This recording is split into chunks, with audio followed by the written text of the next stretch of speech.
السلام علیکم ورحمۃ اللہ وبرکاتہ۔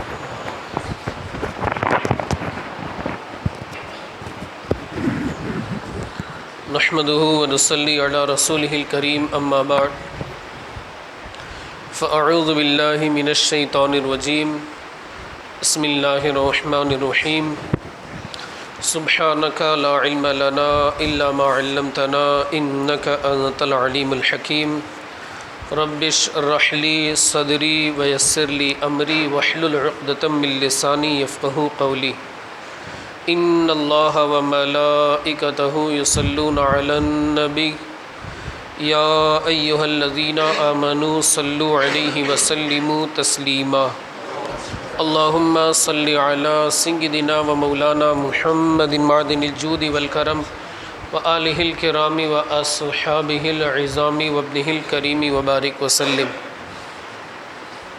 عزیزان ملت اسلامیہ، سب سے پہلے تو آپ حضرات سے گزارش ہے کہ تھوڑا سا قریب آ جائیں۔ حدیث پاک ہے بخاری شریف کی حدیث پاک کی تشریح میں محدثین کرام فرماتے ہیں جو بندہ منبر رسول سے جتنا قریب ہوتا ہے اللہ کی رحمت سے اتنا ہی زیادہ نزدیک ہوتا ہے۔ اب آپ حضرات کے اوپر ہیں کہ آپ اللہ کی رحمت کا کتنا حصہ حاصل کرنا چاہتے ہیں اور کتنا حصہ حاصل نہیں کرنا چاہتے۔ ظاہر سی بات ہے، ہر مومن کی یہ خواہش رہتی ہے، یہ تمنا رہتی ہے کہ اللہ عز و جل اسے اپنی رحمت کا وافر حصہ عطا فرمائے۔ اللہ عز و جل ہم تمام لوگوں کو اپنی رحمت کا وافر اور کثیر حصہ عطا فرمائے۔ ماشاءاللہ، آپ دین کی خاطر کے لیے یہاں پر جمع ہوئے، علم دین حاصل کرنے کے لیے اللہ عز و جل آپ کی اس مجلس کو، اس محفل کو، آپ کے اس آنے کو، آپ کے اس جانے کو اور علم دین سیکھنے کو اپنی بارگاہ میں شرف قبولیت سے سرفراز فرمائے اور اس محفل کو ہم تمام کے لیے دنیا اور آخرت میں نجات کا ذریعہ بنائے۔ عزیزان ملت اسلامیہ، علم دین کی فضیلت کے تعلق سے میرے آقا مصطفیٰ کریم فرماتے ہیں تدارس العلم ساعۃ من اللیل خیر من احیائها، کہ رات میں تھوڑی دیر علم حاصل کرنا۔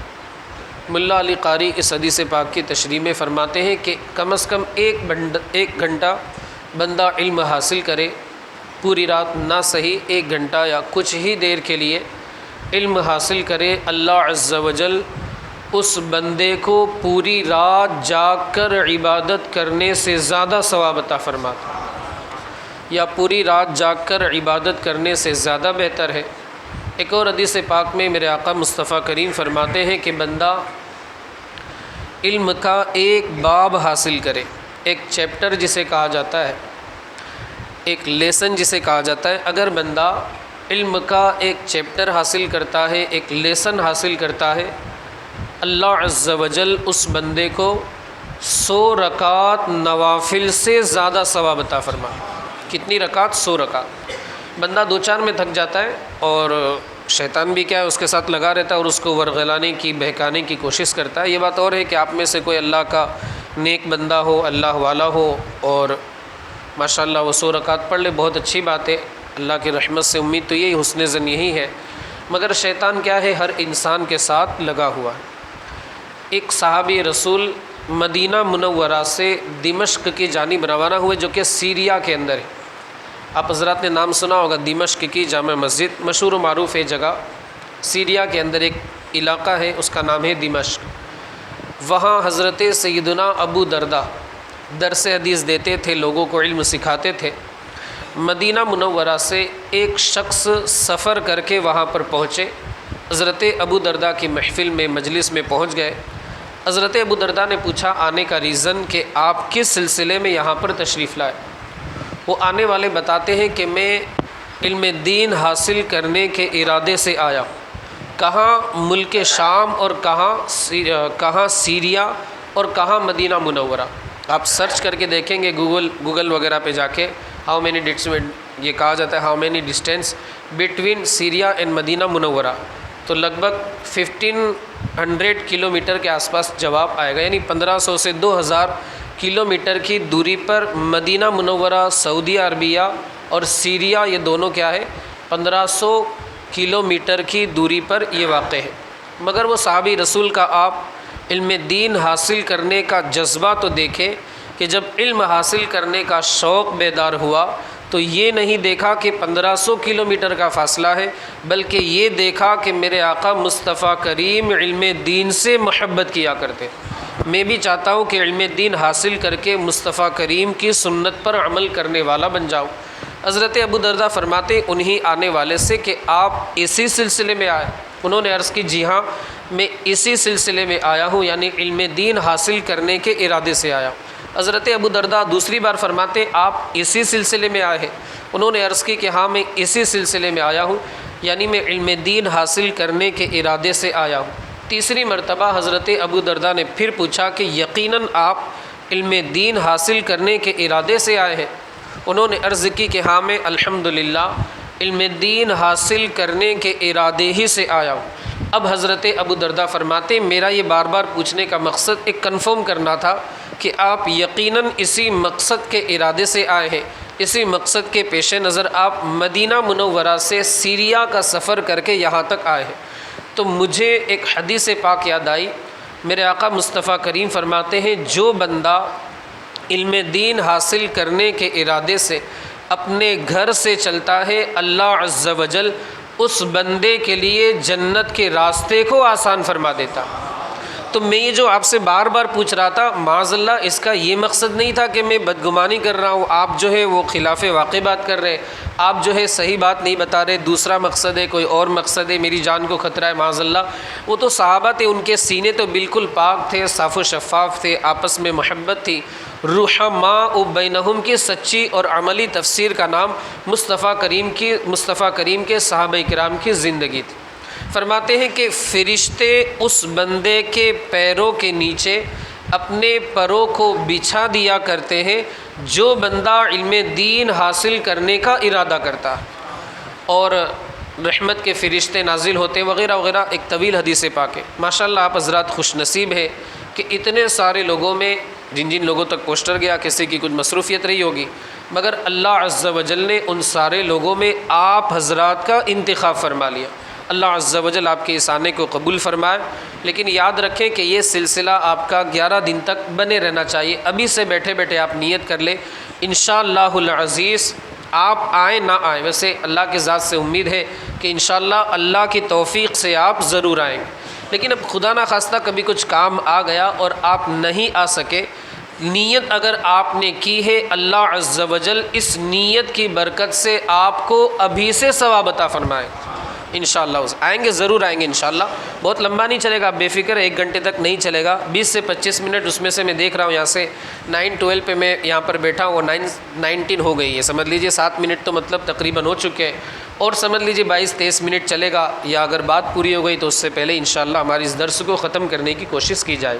میرا جو ٹاپک تھا وہ عقیدے کا سیکھنا، حاصل کرنا، یہ فرض عین ہے، کیونکہ جب تک ہمارا عقیدہ درست نہیں ہوگا ہمارا ایمان ہی نہیں ہوگا، کامل ہونا تو بہت دور کی بات، ہمارا ایمان ہی نہیں ہوگا معاذ اللہ۔ اللہ ہم سب کے ایمان کی حفاظت فرمائے۔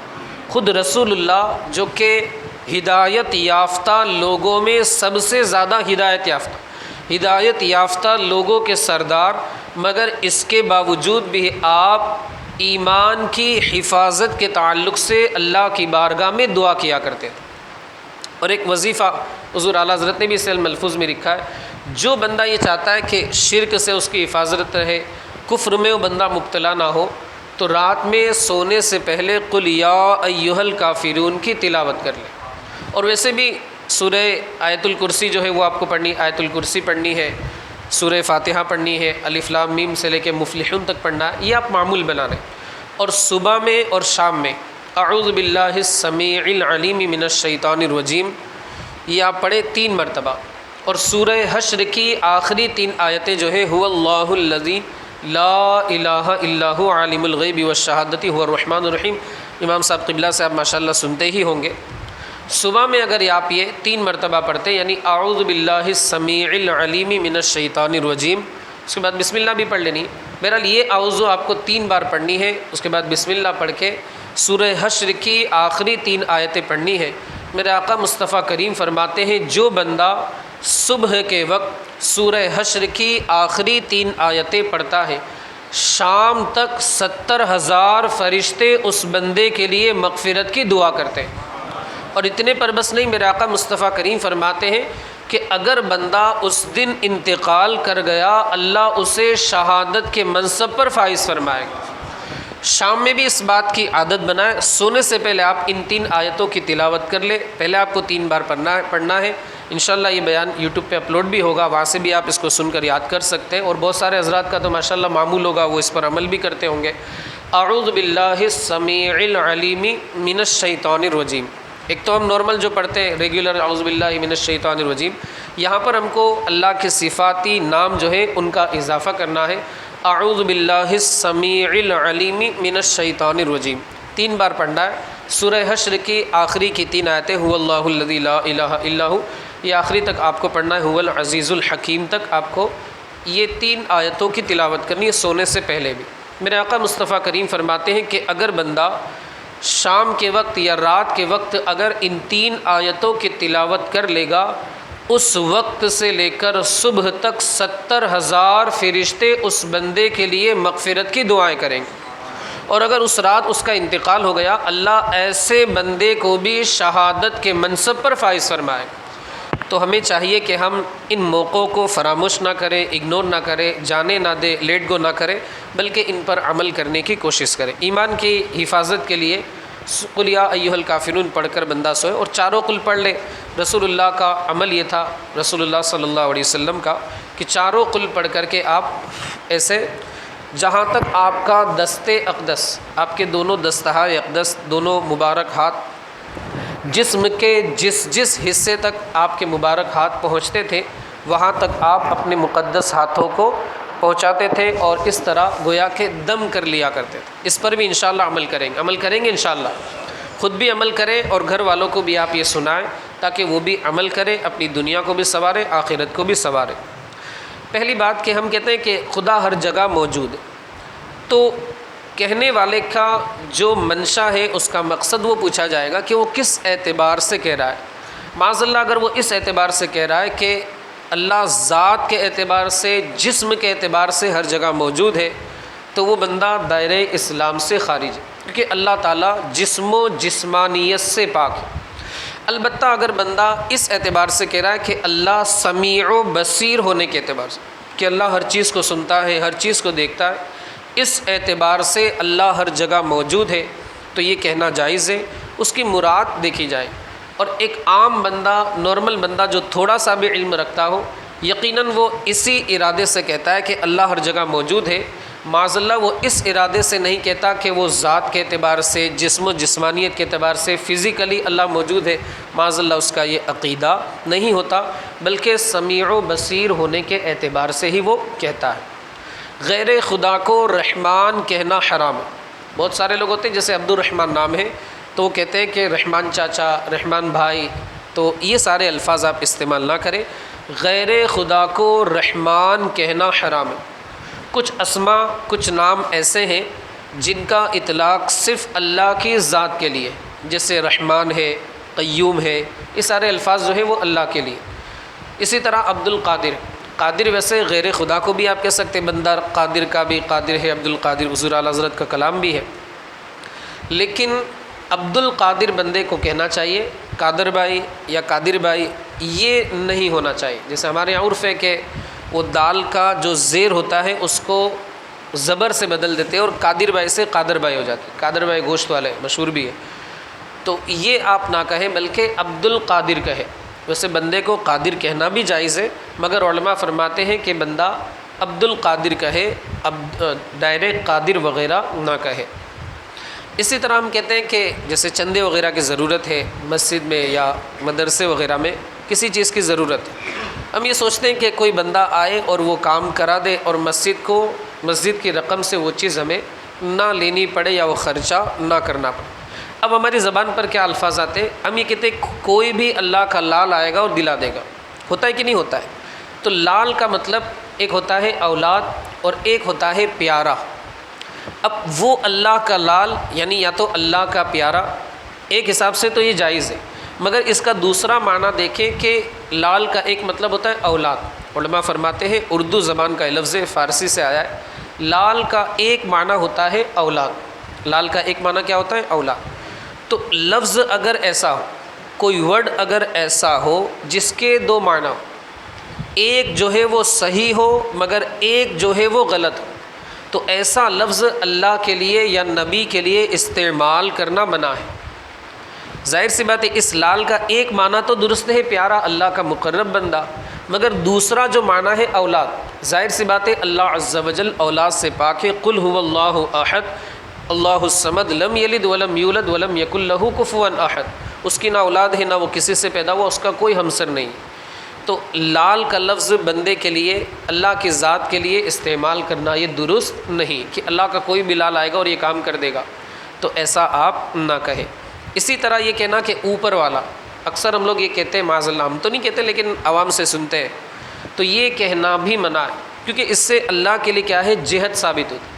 جہت کا مطلب ہوتا ہے ڈائریکشن، سمت ثابت ہوتی ہے، دشا جسے ہم کہتے ہیں ہندی کے اندر یا گجراتی کے اندر۔ اور اللہ عز و جل ایسٹ ہے، ویسٹ ہے، ساؤتھ ہے، نارتھ ہے، ساری چیزوں سے، ٹاپ ہے، باٹم، ہر چیز سے اللہ عز و جل جو ہے وہ پاک ہے۔ تو اوپر والا کہنا یہ کیا ہے؟ منع ہے۔ اسی طرح اللہ میاں کہنا یہ بھی منع ہے۔ میاں کے تین معنات، ایک تو مالک، ایک شوہر، ہسبینڈ جسے کہا جاتا ہے، خاوند، گھر والا، اور ایک ہوتا ہے زنا کا دلال معاذ اللہ۔ تو پہلا جو معنی ہے مالک، مالک تو درست ہے اللہ عز و جل مالک یوم الدین، مگر دوسرے جو دو معنی ہیں وہ کیا ہے؟ فاسد ہے، اور اللہ عز و جل کے لیے بولنا یہ کفر ہے کہ اللہ کسی کا شوہر نہیں ہے۔ وَلَمْ يَكُنْ لَهُ صَاحِبَةٌ وَلَا وَلَدًا، اللہ عز و جل کے لیے قرآن میں فرمایا گیا۔ اور اسی طرح اللہ عز و جل کے لیے دوسرا جو لفظ ہے وہ تو انتہائی خراب، اللہ عز و جل کے لیے تو بہت ہی برا ہے، بلکہ اگر بندہ جان بوجھ کر کہے گا تو دائرہ اسلام سے خارج ہو جائے۔ تو اسی لیے لفظ میاں بھی اللہ کے لیے بولنا یہ منع ہے۔ میاں کا ایک معنی درست ہے مالک، مگر دو معنی جو ہے وہ کیا ہے؟ فاسد ہے۔ اس وجہ سے اللہ عز و جل کے لیے لفظ میاں یعنی اللہ میاں کہنا یہ بھی کیا ہے؟ منع ہے۔ کچھ لوگ جو ہوتے ہیں وہ اللہ کے لیے تعظیم کا لفظ استعمال کرتے ہیں، یا اللہ آپ ہمیں نہیں دیں گے تو کون دے گا؟ علماء فرماتے ہیں یہ جائز ہے، مگر اللہ کو واحد کے صیغے سے مخاطب کرنا یہ زیادہ محبوب و پسندیدہ ہے۔ کیوں؟ کیونکہ اللہ ایک ہے، وَإِلَٰهُكُمْ إِلَٰهٌ وَاحِدٌ فَتَعَالَى اللَّهُ الْمَلِكُ الْحَقُّ لَا إِلَٰهَ إِلَّا هُوَ۔ اللہ کیا ہے؟ ایک، اور اس کو یکتائی پسند ہے۔ آپ اگر یہ کہیں گے اے اللہ مجھے یہ عطا فرما، یہ اللہ کے نزدیک زیادہ محبوب و پسندیدہ ہے۔ آپ کہیں گے تعظیم کی نیت سے یہ بھی چلے گا، لیکن بہتر یہ ہے کہ آپ واحد کا صیغہ استعمال کریں۔ واحد کا مطلب ہوتا ہے سنگولر، پلورل کا اپوزٹ، کہ اے اللہ تو ہمیں یہ عطا فرما، وہ عطا فرما۔ اور ویسے بھی آج کل کچھ لوگوں کا یہ شعار بن گیا، آپ حضرات جانتے ہیں، تو جب کوئی چیز شعار بن جائے، علامت بن جائے، تو اگر ہم اس کو استعمال کر رہے ہیں تو ایک اجنبی بندہ یہ سمجھے گا کہ یہ ان میں سے تیسرا ایک بندہ، تھرڈ پارٹی جو ہے ہمارے سامنے کھڑی ہے، اگر ہماری زبان سے اس نے یہ سنا تو اس کو تھوڑا سا شک ہوا، گڑبڑ معاملہ ہے کچھ۔ تو ہم ایسے لفظ کو جو کسی کا شعار بن گیا ہو، ہم ایسے لفظ سے کیا ہے؟ پرہیز کریں گے، اور اس لفظ کا ہم تلفظ اپنی زبان سے نہیں کریں گے۔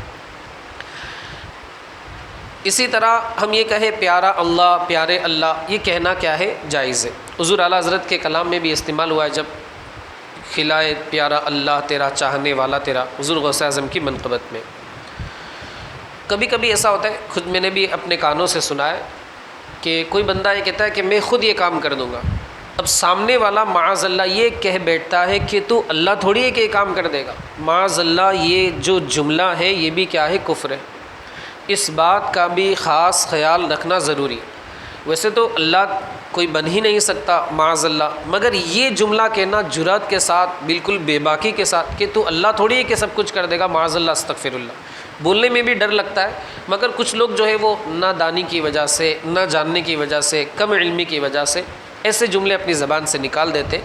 تو آپ تو ماشاءاللہ ایسے جملے نہیں نکالتے ہوں گے، لیکن اگر آپ کہیں سن رہے ہیں تو آپ ٹوکے روکے محبت سے اس بندے کو سمجھائے کہ ہمارا رب پاک ہے، بلند و بالا ہے، یکتا ہے، اس کی شان یہ ہے کہ اس کا کوئی دوسرا ہو ہی نہیں سکتا۔ جب مصطفیٰ کا دوسرا نہیں ہو سکتا تو رب العالمین کا بھی کوئی دوسرا نہیں ہو سکتا۔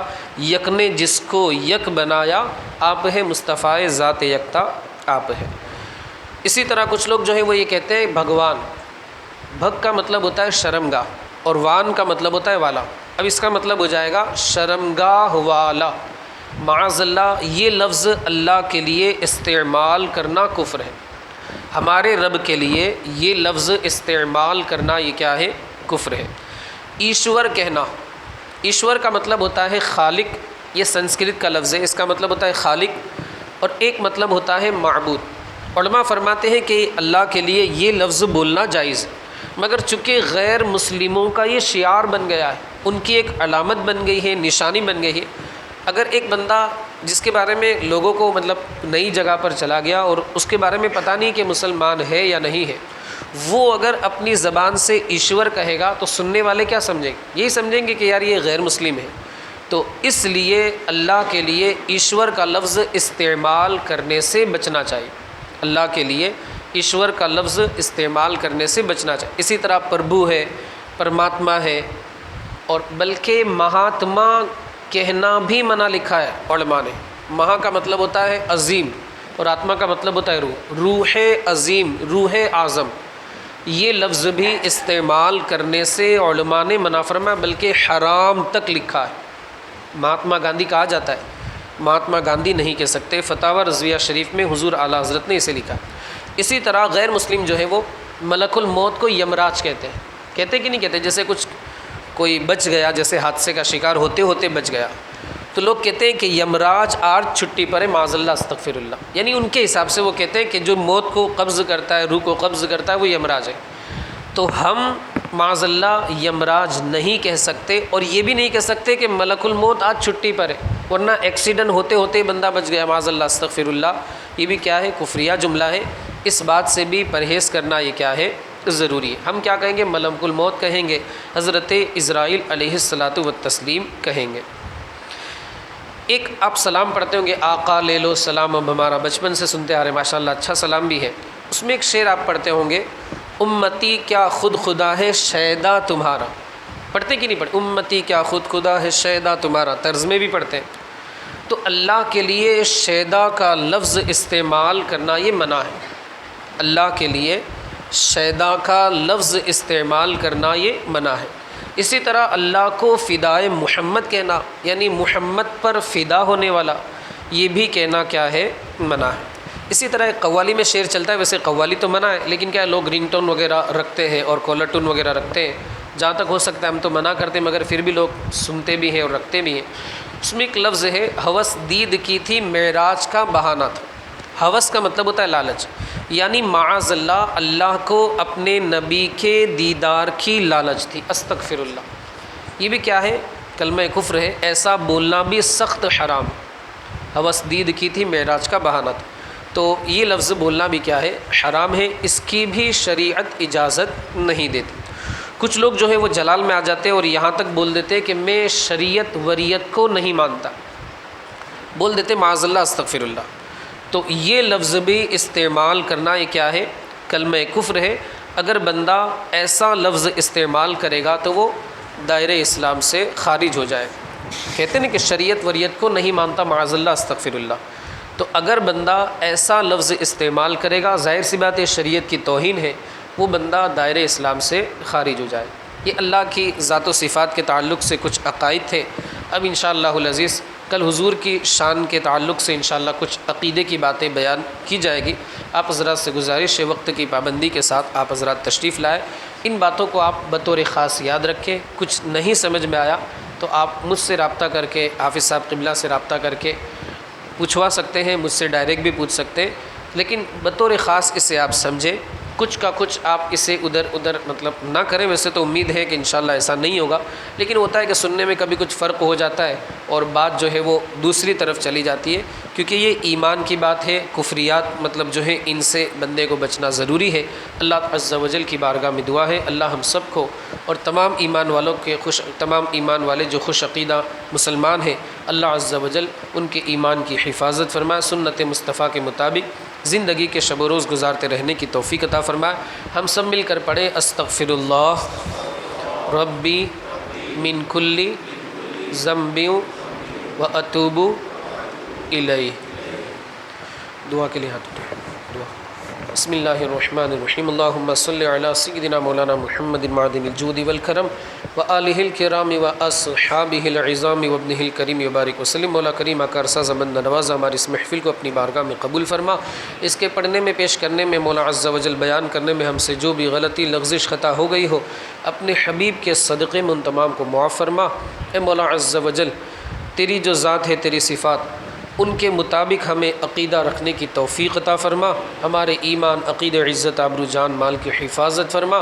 اے مولا عز و جل، ہمیں سنت مصطفیٰ کے مطابق زندگی گزارنے کی توفیق عطا فرما۔ ہمارے ان بھائیوں نے اس محفل میں شرکت کی، سب کو اپنی شان کے مطابق اجر و ثواب عطا فرما۔ سب کی کمائی میں، کاروبار میں، تجارت میں، رزق حلال میں خوب سے خوب تر برکتیں عطا فرما۔ ہم تمام لوگوں کو پورے گھر والوں کے ساتھ زندگی میں بار بار حج بیت اللہ کی سعادتوں سے مالا مال فرما۔ بار بار مدینۃ الرسول کی مقبول حاضری نصیب فرما۔ جب ہمارے حق میں موت بہتر ہو تو مدینۃ الرسول ہی میں شہادت کی موت عطا فرما۔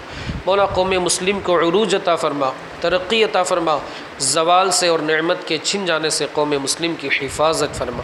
اللہم ربنا آتنا فی الدنیا حسنہ وفی الآخرۃ حسنہ وقنا عذاب النار۔ قال اللہ تعالی فی شان حبیبہ الکریم ان اللہ وملائکتہ یصلون علی النبی یا ایہا الذین آمنوا صلوا علیہ وسلموا تسلیما۔